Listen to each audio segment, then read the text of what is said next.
Hello everyone, it's Chaplain April here. I have not done a video in 5 months. I was just watching on here the last video that I did about my mom. What is going on with my hair here? And I never did a video about her actual death and what happened there. I have kind of been in, I guess, in a funk since she passed away. The last video that I did about her was on October 2nd last year, and it was only a few weeks after that she actually passed away. And I really kind of got depressed after she passed. I was her, just her main caregiver because I was close. She was 5 minutes away from here, and she had made me her power of attorney, so I was taking care of all of the details and things. But I was with her every day. I would see her daily. We would still pray and talk and things, and I would bring her things that she needed. And so I just kind of felt empty when she passed away. That was just all of a sudden, one day to the next gone. And so the story of her passing, well, she had her 73rd birthday,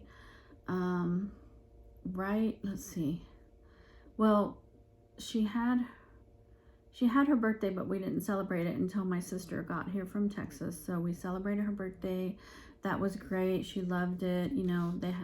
They brought their kids and we were all there. And then we had a cake for her and everything, and that was great and awesome. And then it was right after her birthday celebration, that she kind of, I think she knew that was the last time she was going to see family for a while. And so she was just ready to go after that.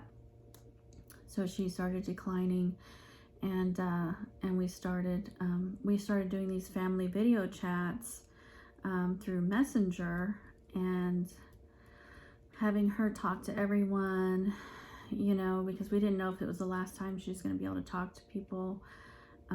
And so we would have these chats, and we would all get on, everyone in different states, and we would all get on, and Mom would talk to us, and she would say, oh, you guys, each person, she would say, you were such a good daughter, and praise God that I had you in my life, and just all these things. And then when she started declining, she did not want to let go. So she was really way stronger through it than a lot of people are. She was in a very an inordinate amount of pain, and so I was the one kind of trying to help the nurse, talking to the nurse, and the nurse would talk to the pharmacist and the doctors and everything about her pain levels and what was happening. And it was very specific. I mean, the nurse said that she had never seen anyone on this level of pain medicines that Mom was on. Never. Even the pharmacist, when the nurse would increase her meds, was like, is this lady, completely sedated and not talking? And the nurse would say, no, she's up talking. And they were just all amazed. And the hospice doctors said the same thing. They just couldn't believe it. So we got to a point where we didn't know what else to do for her, because she was on all these different medicines. They were trying to figure out, do we do this? Do we do that? And let's try another thing. And then, they would be increasing. And then there came a point where we were like, there was not much else we can do for her. So when they got to that point, I would tell Mom everything. So when they started increasing it the way they did, then she started to be sedated and not able to respond. So I would talk to her and say, Mom, this is what's happening. This is what's going on. She would try to talk. She wouldn't be able to talk, because of the meds. So it was like she was trying, she was there, and she could hear everything, but couldn't respond. And that was really rough for me. The last 2 weeks of her life were extremely hard on me, because as I explained in the last video, we talked about how she wouldn't be able to communicate anymore, and all of that. And but seeing it happen was, it was extremely difficult. And so sometimes she would rally back and come back and try to say a word or two, and we would be amazed, and then other times she wouldn't be able to. So there was one time where she almost passed, but then she came back for another 5 days, and that was the last week. And it was extremely, extremely difficult. I mean, I guess I wish I would have vlogged it then, so it would have been fresh in my memory, all the details, but I just was not in a good place. It was very, very taxing. It was very difficult for me. I'm sure for everyone involved. But I had grown pretty attached to her and taking care of her, So when she finally passed away, the day that I went to see her, she was now on all these medicines. Now she was sedated where she couldn't respond at all. She was basically just lying there in bed. And she didn't even look alive, but she was just lying there. And her stats would go up and down, and it was insane. And there were a couple times when her nurse was there. I started meeting the nurse because I knew I couldn't talk to Mom anymore, and I didn't want to go there alone, and no one else is here. And it was just so hard to go in that room alone, knowing she's just laying there. And it's like, what do I do, At that point, they weren't even giving her food. They had tried to give her a pureed diet where they liquefy everything, but then even that she wasn't tolerating or taking. So she wasn't eating or drinking or anything. I mean, she was literally just laying in bed. So I'd come and pray. The chaplain from the hospice would come and pray. It's like, I used to be a chaplain. I used to do that. And he would sing to her, whatever. But then I started meeting the nurse there because I said, I'd rather be able to meet you there and talk to you and kind of, get the update in person. And this nurse really loved Mom. She and Mom had gotten very close. And the nurse had really taken Mom on almost like she was her own mother. And she said she learned a lot with Mom just about the medicines and just different things. And so I started meeting her there. But a couple times she would have to grab me and hug me, and because I would just a couple times just burst into tears, like, I am at the end of my rope here. I don't know what else to do. If the doctors don't know and the pharmacist doesn't know and there's nothing else to do, then what do we do? We're just like waiting, And so we would all talk to Mom. I would put the phone up to her ear, and my siblings would talk and say things to her, and then I finally stopped doing that because I felt like that was making her want to come back, and even though I knew she couldn't come back. So the last 5 days, I just decided we're not doing that anymore. Everyone has already said their goodbyes, and I don't need this to be any harder for her than it already is. And I would go in there, and sometimes I would be very quiet and not really say anything, but I would hold her hand, or I would whatever, and I would meet the nurse, and the nurse would talk to me and tell me everything that was going on. So then the last day that she was alive, I had told God, I'm like, I don't know what else I can do. And this is really, this is really, I don't know how much longer I can do this, God, you know. And I went to visit her one day, and I just knew that this is going to be the last time that I saw her. I just knew it in my spirit. And you could tell what she looked like. And there's this thing called modeling, where people their hands start turning a different color. There's just all these signs that people, that you can tell someone is imminently dying or actively dying. So I knew she's actively dying, and I knew she was actively dying before that, but that day when I walked in, I saw her, I just knew. It's like God just told me, this is it. This is the last time you're going to see her. And, you know, I just cried, and the nurse was there. I just burst into tears, and actually my husband had showed up at that time, and, because I had told him I don't think she has very much longer, and he wanted to say his goodbyes. And I just knew, that's it. I'm not going to see her again alive on this earth. And so I said goodbye to her, you know, kissed her on the head and all these things. And a few hours later, she passed away. And the nurse didn't want her to pass away alone. They were going to send someone up there to sit with her. But I know from working in this for a long time that a lot of people want to die alone with no one in the room. They don't want to let go sometimes until a certain person comes to visit them. Sometimes people will hang on. Well, she had already had that, but I just had a feeling that she was going to wait until she was completely alone, because I've seen that happen so many times, and Mom is that type. So someone was visiting her, and when they left the room, and they had texted me, April, she doesn't look like she looks like she's pretty close.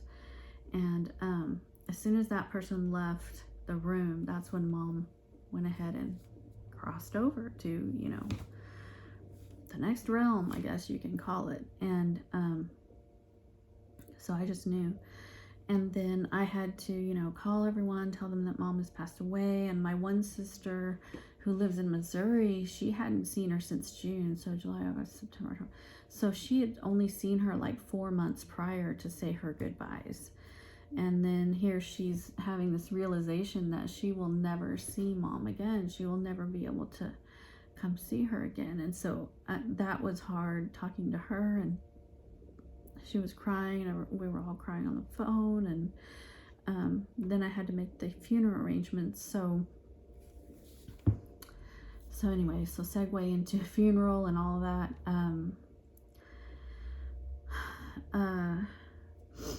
Mom had been attending this Presbyterian church downtown for quite a few years, and that pastor had been coming to visit her. In fact, he came, and he was with Michael and I several times when we were up there, and he prayed with us and talked about her. And it was just so awesome to see a pastor, like the lead pastor, coming to visit her. Because I know a lot of churches that doesn't happen, or they don't even really have a designated person maybe to come and do that. And that was just very touching.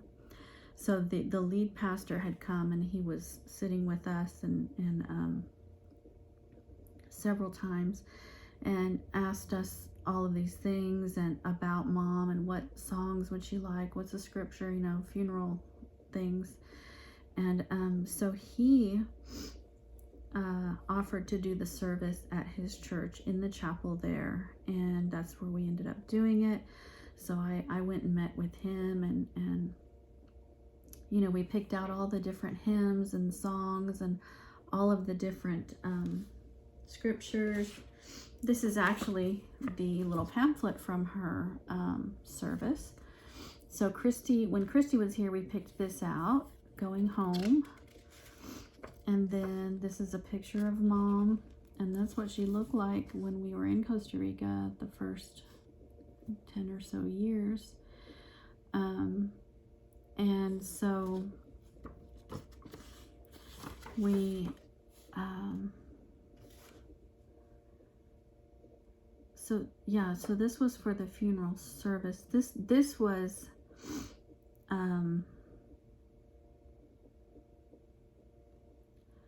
this was announcing the funeral service. So this was telling where it was going to be, who was officiating it, the organist and everything, and then the burial was going to be at the cemetery. So then we had the service.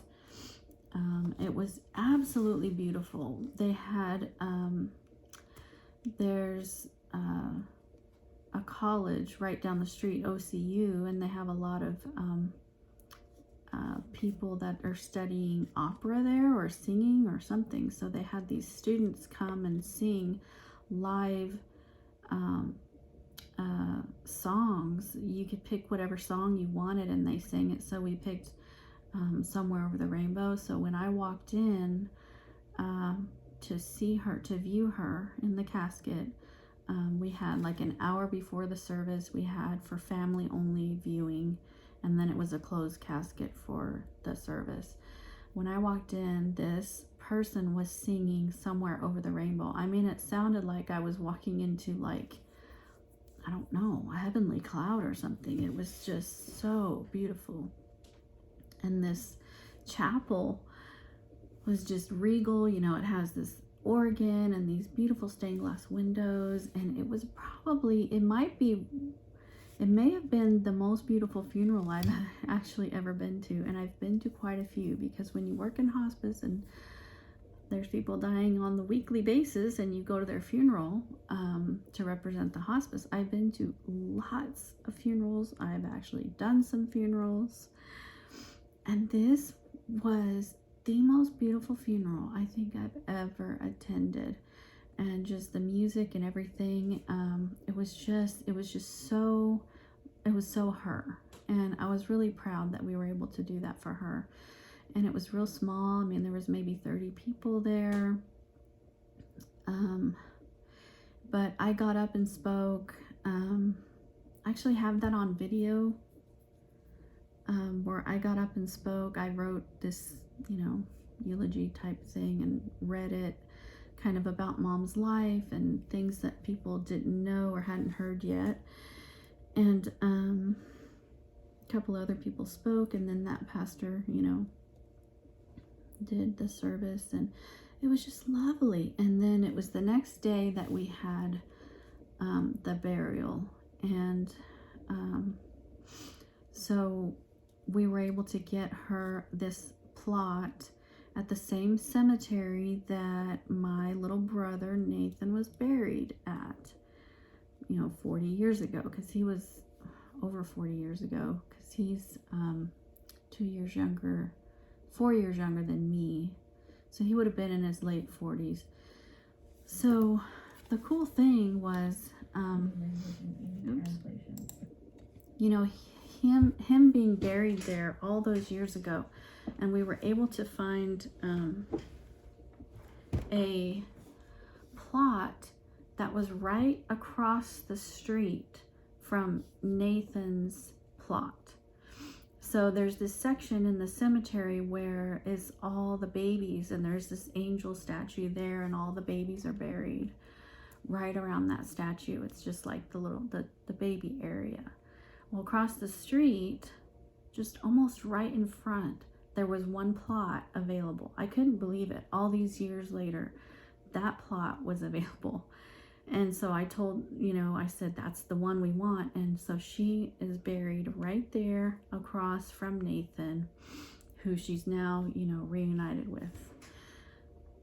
And we had just enough flowers. And then at the burial service, just a handful of people, it was all the sisters and their husbands. And he just did a real simple little burial prayer and a little talk, maybe a minute long or something. And then we all, what is my printer doing? Then we all threw a rose down on the casket and the dirt and everything. And then, that was it. And then actually recently I I went and ordered her stone. So we had to order the stone. You have to design it and pick out the border and, you know, all these different things that you want on there. That's a whole nother process. And so we just got that done recently. So what has been happening since her death? I made myself a little list here, but not doing very well with this. Okay, so her birthday. Oh, one of the last things that I wanted to look at with her is her hands. And she, you know, they had her hands crossed in the casket, and I kept looking at her hands because I thought, those are the hands that held me when I was a baby. Those are the hands that, you know, did all the things for me growing up. And those are the hands that you know, told me it was okay when she was dying and patted me on the back with. And it just, I don't know, there's just something about, you know, the person's hands. I don't know, I just won't forget those. But it was very interesting seeing her in the casket.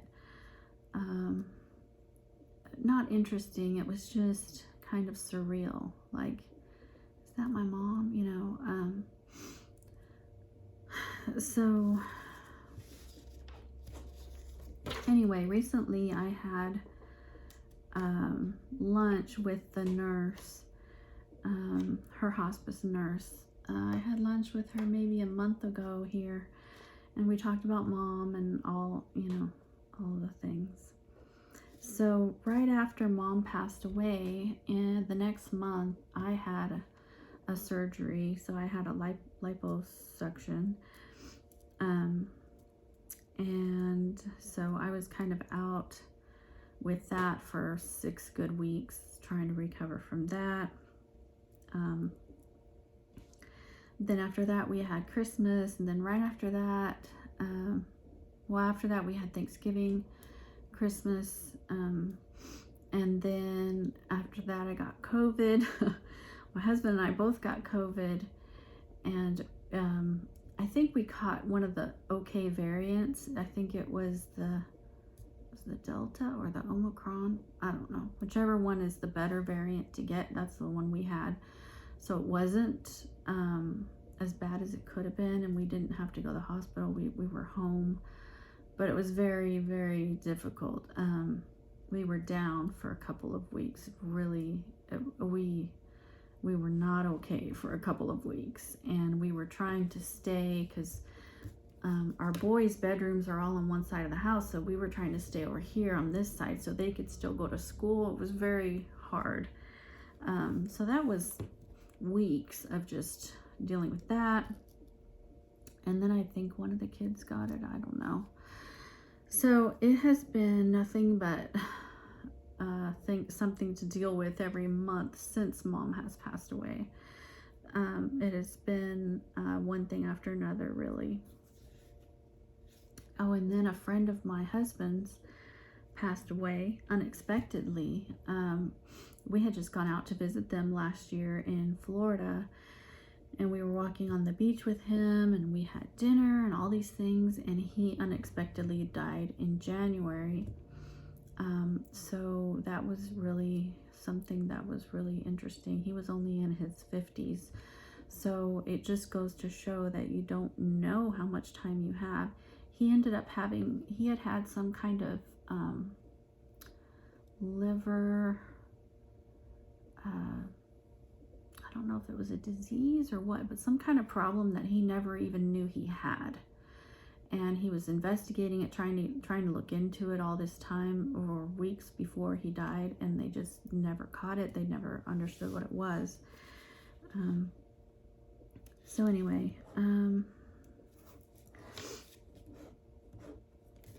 recently, okay, so for the last 2 weeks, I've had my brother here at my house because he wanted to do a whole life change and wanted to move to where one of my sisters is. So he was here for a couple weeks, and I was helping him move, and he just left last Friday. So I know I have not done any videos this year, but it has been an eventful year nonetheless. So I was going to give an update. Where am I spiritually? I've had a struggle since my mom passed. That's been 5 months. Well, 4. 4 months. And I have just been kind of in a holding pattern, but what I told my mentors that I want to explore the prophetic more. I want to explore the spiritual gifts more. So we were going to study that recently, because I asked her one time, I said, I think I'm a knower, if that's a thing, because there's people that are seers. They're prophets that are seers, and so they can see right into the spiritual realm. So there's a spiritual world around us that we can't see, with angels and, you know, demons. And if God were to open our spiritual eyes, we would be able to see them. But there are some people that are called seers, and they just live with their spiritual eyes open. So I didn't know if there was something called a knower, because I'm not a seer, but I am kind of a knower. So when sometimes if God wants me to know something, it's not, I don't know about everything, but whatever it is that God allows me to know about, I will just, I'll know it, whether it's true or false, or whether it's, you know, a yes or a no. I will just know. I'll just know about something. And so we were talking about that, and she said that. And sometimes God gives me words of knowledge. So there's something called words of knowledge, where you will know things about a person, or you will know what that person needs or needs prayer for, or, you know, some kind of illness they have. Just whatever it is God wants you to know about that person, it's called a word of knowledge. So I was telling her I will have, once in a while, I'll have words of knowledge, but it's just not developed like it could be. So we were going to study about that and how to develop the gift. And so I think that's very interesting, because I watch a lot of prophets, and I'm curious how they develop the gift, how they get further into it, how, you know, because it's something that you kind of do have to develop and learn and get better at. So we're going to start with the nitty-gritty and have me to do some experiments. And I actually did that, and it was really crazy. I was just experimenting with hearing God's voice and the Holy Spirit speaking to me in my spirit, and that's what I want to get better at. And I have a story about how I did that one day. It was really cool. So one thing that I deal with is just getting discouraged. I'm very much of an encourager. I will encourage other people, but and maybe that comes from the fact that I get discouraged a lot, and I need a lot of encouragement. So I feel like other people need encouragement. I don't know.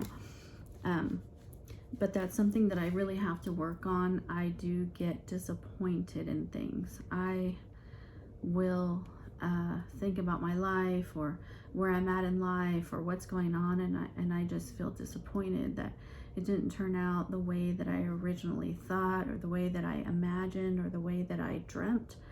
And I really want to do some research about disappointment, because disappointment has to do with your expectations of something. So I'm like, are my expectations just not realistic when it comes to certain things or life, or what? Because I always get down. There are things that get me very down, and it has to do with disappointment. So when I do some research on that, and look into it. I will share with you guys on kind of what I found out about that, and maybe it can help someone else. But that's kind of where I'm at. I'm trying to develop the prophetic gift more, and I'm working on trying to figure out more about disappointment.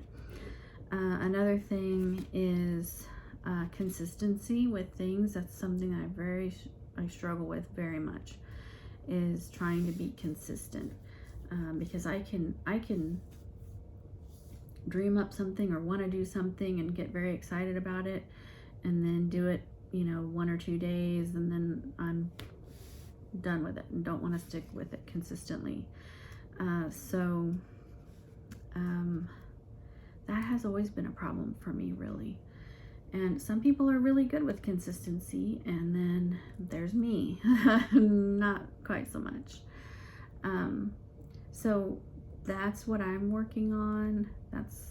That does bleed over into the spiritual, because if you're not consistent with your time with God, you're not consistent with your devotions, your reading of the scriptures, all of that, everything in our life we need to be consistent with, that everything that's important in our life, and if we're not, things kind of suffer. So I remember I was working on that last year in 2021, so I'm not sure what happened, but all of these things that I just talked about are what happened. I guess I got off track from studying that, so I'm going to look into it now. And I will let you guys know how that goes. I was going to share this one book. It's called Angels of Fire, and this is by Candice Smitherman. And she is someone that I watch on ISN. I really like ISN. It's Supernatural Network, and that is Sid Roth's network. So Sid Roth has this show called It's Supernatural. I've been watching that for years and years and years. Because when you're a Christian, and you've been a Christian for a very long time, and you want to grow, there's not a whole lot of things that you seek out these type of things. You seek out these type of TV shows and books and things because you don't want to be on surface level anymore, and you want to know more about the spiritual and the supernatural, what God does, what are the angels doing, where does God send the angels, how does all this work? And that's me. I've been seeking these things out, and I heard her talk one day about this book that she wrote, Angels of Fire. So she talks about different angels that God will send from heaven to do specific things for people. And I just love that, and I think it's fascinating, and I want to know more about it, and what angels were created for doing what things. God has a plan and a system for everything, and includes the angels. And so sometimes he will send certain angels to bring things that they need from heaven. And so that's why I bought this book. I haven't read it yet. I've had it for quite a while now, but let's look at this. So a couple of the chapters is Faith for the Angelic, Heavenly Habitations, and then there are guardian angels. We all know about guardian angels. And then there's Angels of Fire. She was talking about that they will bring coal and different things and touch people with that need a touch. There's fire angels of purification, ascension angels, angels of protection, angels of provision, and then so she talks about the angelic functions. And I just think that's amazing. Oh my gosh, I just saw this has a foreword from Apostle Guillermo Maldonado, which this guy is an amazing supernatural spiritual apostle that also has a TV show. So I guess he wrote the foreword for it, so that's awesome. I actually was gonna go see Candice. She travels around like a lot of these ministers do, and she was coming to Houston. That was like last weekend or the weekend before, and I had actually signed up to go and see her because I I wanted to meet her, and I wanted to be in the service with her, and then she was going to maybe do a mentoring, one-on-one mentoring. Well, I couldn't make it to Houston, so I missed it, but maybe someday I will get to meet her. And so anyway, you guys leave me comments on where you're at spiritually and what you're working on, and if anything that I've talked about today would help you in your spiritual walk, and I'll do more research and get more info for you for it. Okay, well, that's the update, and hopefully after this I'll get back into devotions and Bible studies. All right, take care, you guys. I'll talk to you in the next video.